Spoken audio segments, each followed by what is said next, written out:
Hoje eu quero falar com você sobre fé. Não é qualquer fé, é fé como a certeza que não falha. Nosso texto de reflexão é Hebreus 11, de 1 a 3. Esse texto a gente vai dividir ele em três movimentos e nós vamos verificar cada movimento. Eu começo dizendo o seguinte: você já comprou um apartamento na planta ou conhece alguém que comprou?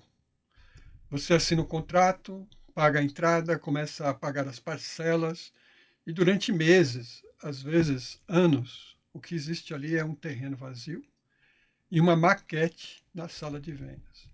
E a gente sabe que isso às vezes dá muito errado. Construtora quebra, a obra atrasa, a gente perde economia, né? Tem pessoas que têm que brigar na justiça para reaver o dinheiro. Se alguém pensou, peraí, contrato pode não ser cumprido, isso é arriscado. Você está correto. Esse é o risco real. E é exatamente por isso que essa história, ela é o ponto de partida perfeito para entender o texto de hoje. Porque a fé que a Bíblia descreve em Hebreus 11 não é do tipo que você deposita numa construtora que pode quebrar. É de outro nível. É uma confiança baseada em alguém que até hoje nunca deixou de cumprir uma promessa sequer.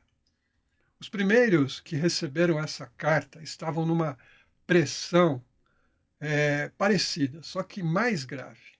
Eram judeus que passaram a crer em Jesus e agora estavam sendo pressionados a voltar atrás, a abandonar Cristo e voltar para o antigo sistema que era visível, testado e seguro. O que Cristo prometia? Uma cidade que ainda vai vir, uma herança que ainda não se pode ver e parecia frágil demais diante da perseguição que estavam sofrendo. É aí que o autor escreve essas três frases. E a pergunta que ele responde é bem prática. Dá para confiar numa coisa que eu não vejo, quando tudo o que vejo está me pressionando para desistir? Vamos ver o que o texto diz. O primeiro movimento, você já vê aí no verso 1. A fé não é sentimento, é uma garantia. Vamos ao texto. Ora, a fé é o firme fundamento das coisas que se esperam e a prova das coisas que não se veem. Em muita igreja no Brasil, a fé virou sinônimo de emoção forte. Ter fé é falar com convicção, gritar mais alto, declarar uma coisa com muita intensidade, como se a força do sentimento fosse o que faz a promessa se cumprir.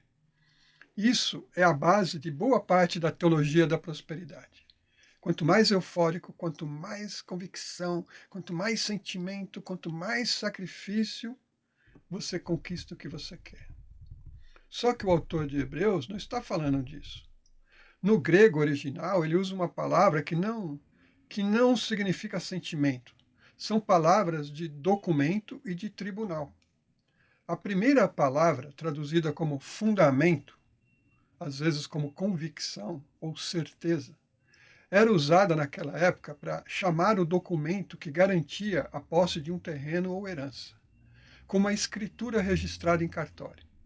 A segunda, traduzida por prova, é uma palavra de tribunal. É a evidência que convence um juiz de que algo é verdade. Ou seja, o autor não está descrevendo uma emoção dentro de mim. Ele está descrevendo um documento e uma prova que existem fora de mim e que sustentam minha confiança mesmo antes de eu ver o resultado com os próprios olhos. E aqui volta a nossa construtora. O contrato de um imóvel na planta é um documento de uma empresa humana. E empresa humana quebra, atrasa, às vezes até mente. Por isso o risco é real. Mas o que Hebreus está dizendo é que a fé cristã não é esse tipo de confiança frágil. É a confiança na palavra de alguém que, em toda a história, nunca quebrou contrato nenhum. Deus nunca prometeu uma coisa e deixou de cumprir. Tem gente que também acha que fé cristã é o oposto de pensar direito. que é uma espécie de acreditar sem nenhuma prova, um salto no escuro, um pulo no escuro. Você desliga a sua mente para poder crer. Hebreus 11:1 já corrige isso de cara. A fé bíblica não é ausência de prova, é confiança baseada numa prova diferente, a palavra de Deus, testada e comprovada, e não uma opinião inventada do nada. E aqui a gente vai para mais um movimento, que é a fé, que ele fala aqui, né, comprovada na prática, não só na teoria. O verso 2 de Hebreus 11 diz assim: porque por ela os antigos alcançaram bom testemunho. O verbo aqui está no passivo. Eles foram aprovados. Não foi um esforço de autopromoção. Foi o próprio Deus quem, através da Bíblia, deu testemunho a favor deles. E esse versículo é uma ponte. Ele liga a definição do verso 1 com a lista de nomes que vem no resto do capítulo. Abel, Enoque, Noé, Abraão, Sara, Moisés e por aí vai. O ponto é este. Essa confiança na palavra de Deus não é uma teoria bonita, sem aplicação prática. Ela já foi testada na prática, por gerações inteiras de gente real.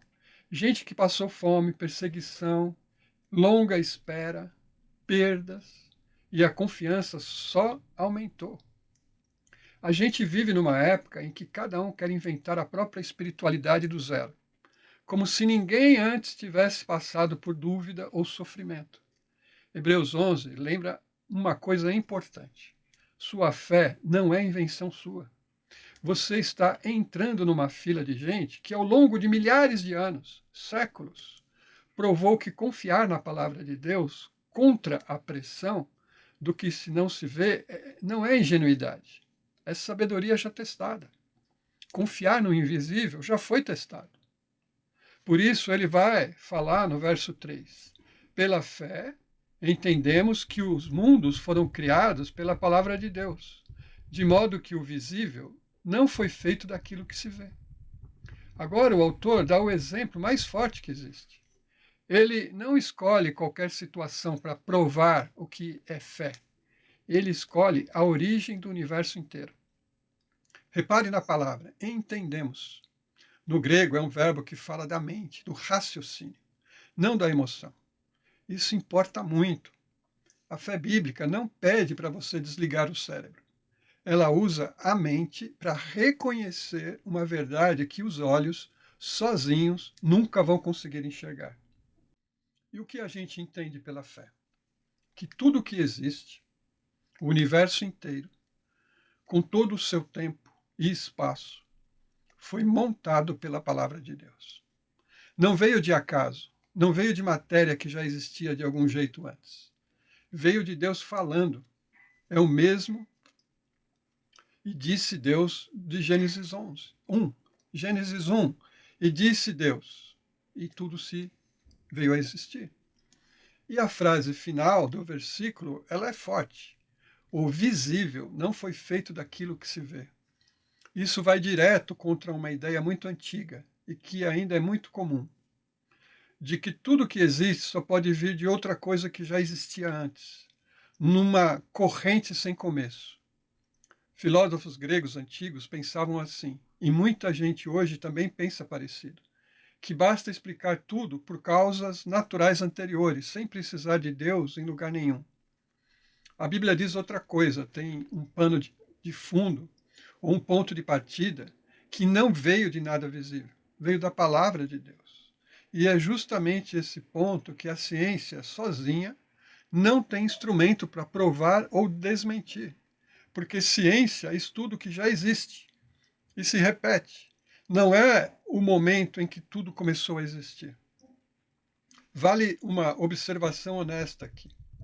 Esse versículo sozinho não chega a dizer com todas as letras que Deus criou do modo absoluto, do nada.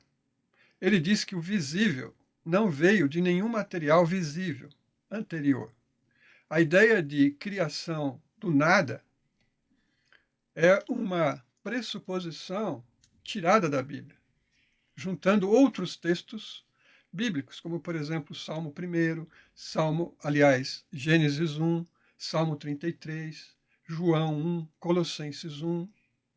Um verso sozinho, que nem esse, não carrega o sentido inteiro. Mas é bom a gente pensar nisso. O visível não produziu o invisível. É o invisível que produz o visível. Juntando tudo o que vimos, a fé bíblica não é sentimento inflado, não é otimismo forçado, não é fórmula de declarar e receber. É a certeza baseada na palavra de Deus daquilo que a gente ainda não vê, e essa certeza começa reconhecendo uma coisa concreta. Tudo que existe já nasceu assim da palavra de Deus, e não de nenhuma corrente de causas visíveis. Se isso é verdade, por maior exemplo possível, a criação do universo inteiro, então essa mesma confiança dá conta, com folga, das promessas menores que ainda esperamos hoje. Provisão, cuidado, a herança final que Deus prometeu, a justificação dos pecados, a vida eterna em Cristo Jesus. Então, voltando para o nosso exemplo do começo. Sim, contrato de imóvel na planta pode falhar. Construtora pode quebrar. Isso é real. E ninguém está fingindo que não é. Mas é exatamente aí que a comparação fica clara. A diferença entre confiar numa empresa humana que erra, atrasa e às vezes mente, e confiar na palavra de Deus, que nunca, em toda a história registrada na Bíblia, deixou de se cumprir. A vida de quem trabalha, paga conta, cria filho e cuida de pai e mãe idosos aqui no Brasil, vive sob uma pressão parecida com a dos primeiros leitores de Hebreus. Só que o adversário é mais sutil. É a pressão do salário que não sobra, do juro alto, do emprego instável, da aposentadoria que parece cada vez mais longe, da saúde que preocupa, da política, da economia, da insegurança. Diante disso, da pressão que tudo isso provoca em nós, existem duas formas de viver. A primeira, minha paz depende do que eu vejo agora. O saldo da conta, o que o médico falou, o que está acontecendo no mercado. Quando está bom, estou em paz. Quando não está, eu desmorono, porque não tenho um chão firme. A segunda forma de viver é minha confiança está numa palavra que não depende do meu saldo bancário, a palavra de Deus, comprovada há milhares de anos e comprovada de forma máxima no fato de que o próprio universo só existe porque ele falou. Se a palavra dele bastou para criar tudo do nada, ela basta para sustentar sua vida financeira instável, sua saúde, o futuro dos seus filhos, o seu futuro. E também basta para que eu creia que as promessas serão cumpridas. Isso não quer dizer que você deve parar de planejar, de trabalhar, de fazer exame médico ou guardar dinheiro. O próprio Hebreus, mais adiante, mostra gente de fé que trabalhou, construiu, esperou anos com paciência. Fé não é desculpa para descuido. O que ela tira de você é a ansiedade de colocar sua segurança final em algo que pode quebrar, em vez de colocar onde realmente aguenta o peso. A pergunta que fica não é quando você sente fé. Essa não é a pergunta. A pergunta é em qual contrato está registrada a sua confiança. A pergunta não é o quanto você sente que tem fé. A pergunta é: a promessa de Deus é válida? A palavra de Deus é válida? Pois ela nunca falhou. Então, a pergunta registrada é confiança. Eu confio no meu extrato bancário, eu confio no meu exame médico, eu confio nas circunstâncias, nas adversidades, ou eu confio na palavra que já foi provada, que criou o universo e que cumpre tudo o que promete. O texto diz que o justo viverá pela fé, não pela intensidade do sentimento, não pela intensidade da emoção, mas pela solidez de quem prometeu. E essa palavra, é que está hoje sendo falada para você. Hebreus já mostrou que a promessa de Deus foi experimentada na prática e ela suportou qualquer pressão, porque a palavra de Deus é um chão firme para você pisar e ele não cede. Amém?